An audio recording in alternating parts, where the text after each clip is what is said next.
what are the key essential flags, green flags for a relationship? It's not a long list. Right. These are really essential qualities. And if they're missing, it just never will work.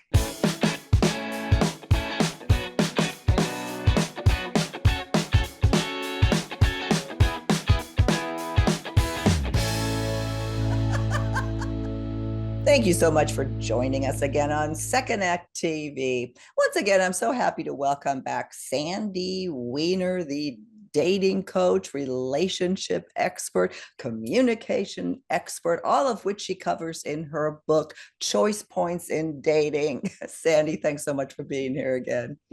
You're so welcome. And I love that you finally got the pointing right. I Good job, did Silke. finally. It only took me 8 months to practice. Sandy, I love our topic today, the green flags to look for, in a relationship. We focus on red flags so much, the warning signs. Make sure you don't waste time with someone if you see this and this and that. We don't spend quite as much time on looking for the good, which is actually a lot more important. So let me just throw it over to you, Sandy. What are the key essential flags, green flags for a relationship? Well, I can tell you first what they're not. People Mhm. think that if we just both like golf, it'll be enough, or we both like the same band and the same kind of music. And that is a bonding thing, but it's Mhm. not as important as these 5 or 6 green flags. So let's get here to your very first one, kind and respectful. Yeah, of course, it seems obvious, but let's talk about that a little deeper. What do you mean by that? Yeah, so not just kind to you. And I dated a guy once who was very kind to me, but he wasn't so kind to his coworkers. And Mm. he had like a massive anger issue with his coworkers. Mhm. So that to me was a red flag. So Mhm. these are people who are not just kind to you, they're kind to other people. They're kind to people in the service industry. People always say, look for somebody who's kind to the wait staff or a total stranger, somebody who makes conversation with Mhm. strangers and will, notice something or help somebody out. My son is always doing that. He'll say, you Mhm. need help with that bag when he sees somebody who he doesn't know, who's trying Mhm. to lift a bag out of the car. Somebody Mhm. who shows that kind of kindness Yeah. without any expectation of receiving anything in return. Yeah. That is such an important character trait that is Mhm. going to really be a sign that this could lead to a long-term relationship. Yep. And it can really keep your relationship going when you get mad at them. And Yes. I tell you, there's a couple things like that Paul has done where it was so kind with absolutely nothing in return, stuff that nobody else would have done when it comes to like Mm. with homeless people or mentally challenged or just stuff that nobody else would have done. And so when I get mad at him on some stupid little thing, I bring that up. So yeah, look for kindness to other people. What a great point. What about being accountable, number two here? Yeah, this shows up early on in dating, somebody who takes ownership for the mistakes they've made, Mm. the relationships they've had. They don't badmouth their exes. They Mhm. they realize, things didn't work out and they accept their part. There are a lot of people who don't even think they had any part in the demise of a relationship. And Mhm. I always get really leery of these people because even if it was a horrible relationship, and look, I was guilty of this when I left my marriage. I was like, oh, I was the good one. Mhm. I did everything right. Of course I didn't. And the fact that I stayed for so long was also on me.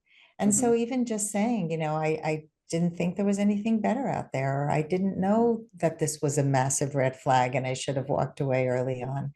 Mhm. That shows you're growing as a person and you're accountable and you're going to do better, Mhm. and so accountability to me is right up there. It was interesting what you just said. You actually described the opposite, which is the red flag, people that don't uh, take responsibility. And I was going to ask you, and you've touched on it, is well, how do you show accountability? Do you, because you're admitting to mistakes. How is that worked into a conversation, or how is that demonstrated, especially early on? I have asked the question, if your ex was here with us on the date, what would she or he, what would she Mm-hmm. say? What would she say is the reason the relationship ended? And I've had men very honest with me. She would say I cheated, or she would Mm-hmm. say I was lazy. Mm-hmm. And if they're honest, that's good. Mm-hmm. But, and then it's, do you agree or Mm-hmm. disagree with what Mm-hmm. your ex would have said? So you're getting it, and it's kind of playful, Mm-hmm. and you see if a person's willing to have that discussion. No, I like that. I like that. What would your ex say? That perfect example. Anyway, something to think about. Fight fair, number 3 here. If there's a disagreement, they don't get defensive, but they're open-minded and actually listen to you. Yeah, so I mean, it's natural to get defensive, but there are some really awful ways to fight and to disagree. And there are better ways to disagree. And it is a skill set, it's something to learn. Mhm. I would say somebody who's open and willing to have these hard conversations, who is also conscious of their own response. And the responsibility to say, I'm feeling too triggered right now. I Mhm. don't want to have this conversation because I'm too heated. I'll come back to you in a half hour. That's fighting fair. Mhm. Get defensive, but then apologize. I'm sorry. I just lost my cool. I felt attacked. Can we start over? These are ways to have conversations around hard topics, and be able to repair the relationship. A lot of times people have arguments without the intention to repair. They just want to prove they're right and you're wrong. That's not fighting fair. That's me winning, Mhm. right? So the way to fight fair is to say, my intention is to work together so that we can get better, so that we can Mhm. heal this. Mhm. Yeah. It's also a lot of people think, or you hear it anyway, that, oh, we never fight, or that if somebody fights a lot, that's just a horrible relationship. And that's actually not true. We're always going to have disagreements. I mean, just by nature, and it's if you don't have any, that to me is more of a sign that something is wrong. I always like to say it's not the amount of fights or arguments necessarily, but how quickly you can get past it and go on. Would you agree with that? Yeah, and repair it so that you can move Mm-hmm. on. Because Right. a lot of times people will say, okay, fine, you went, we're good. Mm-hmm. And they don't really mean it. And the other person doesn't feel heard. And then that is a perpetual argument. It'll come up again and again and again. So Mm-hmm. we really need to feel heard. It doesn't have to be somebody who doesn't have to agree with us. We Mm-hmm. just need to feel that they heard us and respect what we have to say. Prioritize caring for themselves, and you point 4 here. Yeah, so this to me is a big category. It's self-care. We're looking for a partner who takes care of their health and prioritizes fitness and financial health and all the things that are important.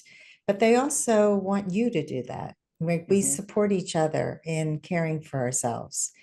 A lot of times I see couples where one partner wants that person all to themselves. They don't want them to go away with friends for the weekend. They are jealous of any time they spend with somebody else, when that's an act of self-care. Going traveling with friends and not having to spend every waking moment with a partner is Mm-hmm. healthy. Caring for yourself financially, intellectually, sexually, emotionally, all ways that we care for ourselves, we show that we like ourselves, Mm-hmm. which makes us more lovable and makes the other person more lovable as well. That's a hard one for me, not the self-caring, but one example you gave, which is, that if you travel with friends or do something or go away with friends, I, and it's a weakness in me, but it's Mm. a great thing to point out is that is or can be self-caring versus you know ignoring you or putting a negative on that. So I'm taking it off point here a little bit, but I'm wondering if other people feel that way as well. It'll come up in the comments. Well, what's hard about it for you, if you don't mind? I don't know. I just sometimes I guess I feel slighted. And then when I do think about why that comes up, it's, stuff that happened in the past has nothing to do with him. So it's really, really an important point, even though I totally took us off point here. No, but I'm glad you did, because it is a sign from something in the past. You know he cares about you. You know he prioritizes you, and yet it has that little trigger from a wound from the past. And so all of us need to look at that. Like if Hmm. we are feeling cared for 99% of the time, but then the person wants some time alone, it's actually regenerative for the Hmm. relationship when Hmm. we take that time. You go away for a spa weekend, you come back refreshed and rested, and time apart actually builds intimacy. And Hmm. it's scientifically proven.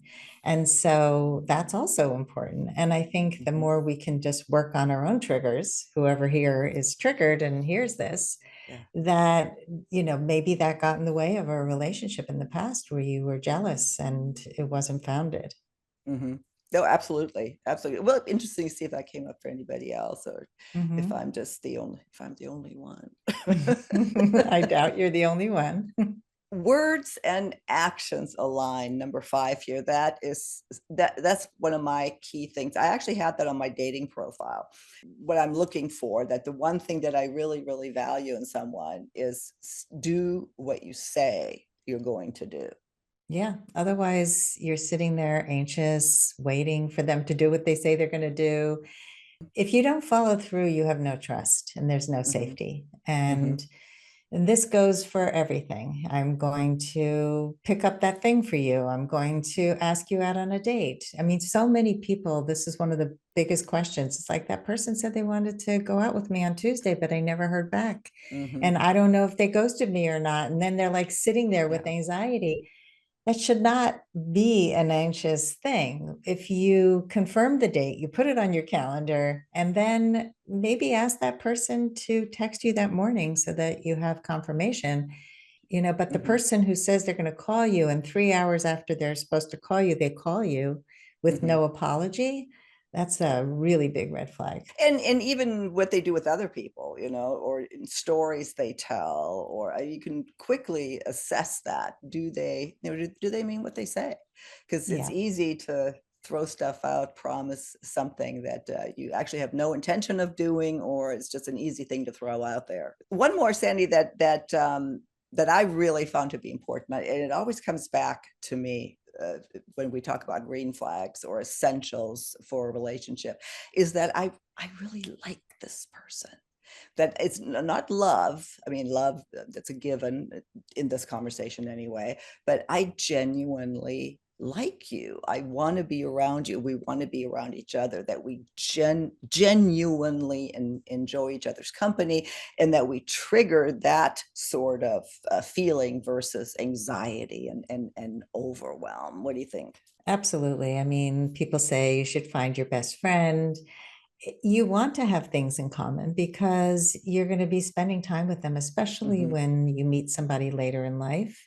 And I Hmm. think that really wanting to spend time together is great. And I think that also points to shared values. Hmm. Because if we have common values, if we see the world in a similar way, then Hmm. we're going to get along better. We're going to be like, yeah, I agree with you on that. Or we Hmm. find the same things funny. Those are Yeah. all about values. And Yeah. so finding somebody who has similar values and similar life goals and similar lifestyle, I think that's all under that umbrella of we like each other. Right, right. And I think you had mentioned, maybe we were off camera, about the opposites attract. Yeah, absolutely. Opposites do attract. I don't know if opposites stay together. That's another good question for our viewers. Yeah, How so do you, yeah, how do you feel about that? I think that opposites create attraction because we have this polarity, push and pull, Hmm. but it also leads to disagreements. Hmm. And the things that attract us in the beginning with opposites often are the things that drive us crazy Hmm. in the end. And Yeah. so more than likely today, dating later in life, dating after 50, Hmm. we are finding that opposites attract less than people who have similarities, that it's Hmm. more important to look for somebody who has grown up similarly, has similar interests, Mhm. those are the things that are going to bond you more. Yeah. And so, yeah, you want some polarity and attraction, but you do want those So commonalities. comments. I totally agree. So I'm looking forward to the comments as always.